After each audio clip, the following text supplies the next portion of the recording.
আমরা এখন আলোচনা করব গেইনিং রংফুলি, অর্থাৎ অন্যায়ভাবে বা বেআইনিভাবে কোনো কিছু অর্জন। A person is said to gain wrongfully, অর্থাৎ একজন ব্যক্তি কোনো কিছু অন্যায়ভাবে বা বেআইনিভাবে অর্জন করেছে যখন such person, সেই ব্যক্তি রিটেন wrongfully, কোনো কিছু অন্যায়ভাবে দখলে রেখে থাকে, as well as এবং when such person acquires wrongfully, বা অন্যায়ভাবে সেটা অর্জন করে থাকে, তখন সে কোনো কিছু অন্যায়ভাবে বেআইনিভাবে বা আইন বহির্ভূতভাবে তিনি সে সম্পদ অর্জন করেছে, সেই কথা ধরে নেওয়া হবে। আসসালামু আলাইকুম। আজকে আমরা আলোচনা করব রংফুল গেইন, যেটাকে আইনের ভাষায় অন্যায় লাভ বলা হয়ে থাকে। Wrongful gain, section 23 of penal code 1860। Wrongful gain বলতে বোঝানো হয়ে থাকে each gain by wrongful means of property, কোন সম্পত্তি বেআইনিভাবে অর্জন, টু হুইচ, দ্যাট মিনস যে প্রপার্টিতে দ্য পারসন গেইনিং, যিনি লাভ করেছেন, ইটস নট লিগালি এন্টাইটেল, যিনি আইনগতভাবে অধিকারপ্রাপ্ত নন।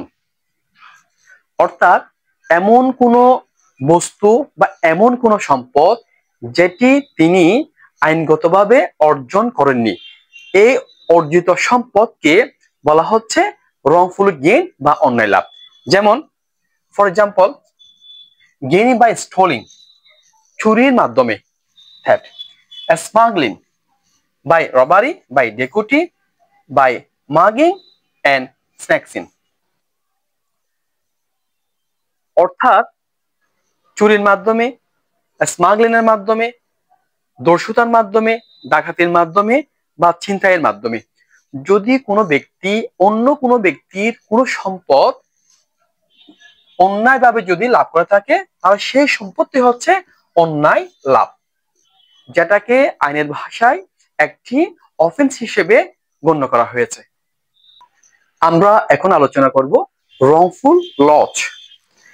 Wrongful loss, অন্যায় ক্ষতি, is the loss by unlawful means of property, সম্পত্তির অন্যায় বা বেআইনি কোনো ক্ষতি, to which, যেটিতে the person losing, যিনি ক্ষতিগ্রস্ত হয়েছে বা যাকে বঞ্চিত করা হয়েছে, it, to which it is legally entitled, সে আইনগতভাবে অধিকার বা ক্ষমতা প্রাপ্ত।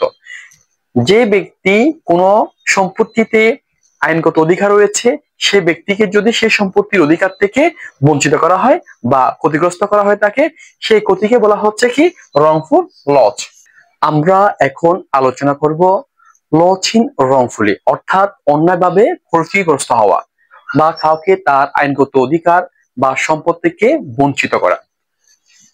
Losing wrongfully, a person is said to lose wrongfully, একজন ব্যক্তি অন্যায়ভাবে ক্ষতিগ্রস্ত হয়েছে বা বঞ্চিত হয়েছে বলে মনে করা হবে when such person is wrongfully kept out of any property, যখন সেই ব্যক্তিকে, a person, সেই ব্যক্তিকে কোনো সম্পত্তি থেকে, প্রপার্টি কোনো সম্পত্তি থেকে অন্যায়ভাবে out of kept, বাহিরে রাখা হয়েছে, as well as when such person, that means such person is wrongfully deprived of property, সম্পত্তি থেকে বঞ্চিত করা হয়েছে, তখন বোঝানো হবে লসিং রংফুলি, অর্থাৎ অন্যায়ভাবে কাউকে বঞ্চিত করা হয়েছে।